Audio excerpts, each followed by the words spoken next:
하는 총재가 갑자기 금리 인하를 한 이유에 대해서 말씀드리겠습니다. 오늘 한국은행이 기준금리를 0.25% 인하했습니다. 시장은 예상 밖의 금리 인하에 깜짝 놀라는 반응인데요. 이번 금리 인하는 깜짝이 아니라 진작에 이루어졌어야 할 금리 인하가 뒤늦게 이루어진 거라고 생각합니다. 금리는 큰 칼입니다. 부동산이라는 작은 사과를 깎으려고 큰 칼을 휘두르면 아마 사과 껍질을 깎는 게 아니라 손가락을 자르게 될 수도 있겠죠. 부동산이란 사과를 깎는데 작은 과도가 필요한 것이지 금리라는 장검을 휘두르면 경제가 피를 볼 수밖에 없습니다. 그래서 제가 하는 총재 부동산 관련 발언들을 두고 금리를 결정하는데 왜 계속 부동산을 걸고 넘어지냐고, 금리란 큰 칼을 휘두르는 사람이 왜 사과를 걱정하면서 한국 경제를 위기에 빠뜨리는 것이냐고 비판한 것입니다. 지난 금통위 때 금리 인하를 미뤄서 대체 뭘 얻었을까요? 금리 동결로 나라 경제를 칼질한 대가로 얻은 것이라곤 금리 인하 전까지 부동산 상승을 뒤로 밀어낸 것뿐입니다. 어차피 시간이 지나면 금리를 내릴 수밖에 없는 건데 무엇하러 이제서야 금리를 내리는지 이해를 할 수 없습니다. 그러니 제가 하는 총재를 정치적이라고 말했던 것입니다. 몇몇 사람들은 금리를 내리면 환율이 더 박살난다며 금리 인하를 하면 환율이 더 치솟을 것이라 주장하던데, 금리 인하 전 환율은 1394원이었으나 금리 인하 후 환율은 1395원으로 아무런 변화가 없습니다. 단기적으로는 분명 한미 금리 차가 영향을 미치지만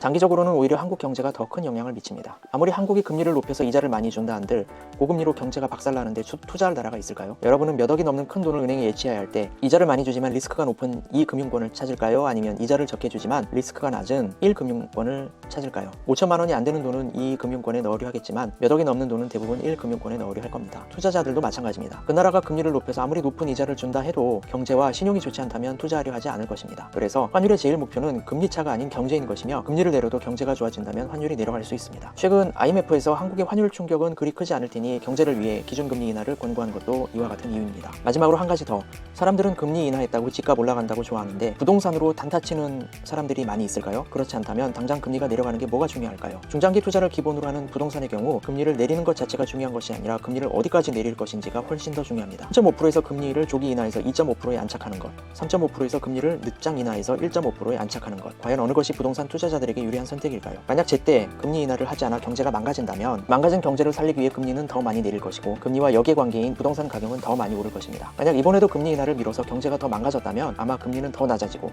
자산 가격은 더 높아졌을 것입니다. 그래서 지금은 금리 인하를 그리 좋아하실 필요가 없습니다. 어차피 금리는 내려갈 것이고 집값은 오를 것이기 때문이죠. 여러분은 집값이 빨리 올라가는 게 중요한가요? 아니면 집값이 많이 올라가는 게 중요한가요? 만약 여러분이 바라는 게 호재라면 금리 인하는 지금 외칠 게 아니라 마지막에 외치셔야 합니다. 투자자에게 중요한 건 속도가 아니라 높이입니다.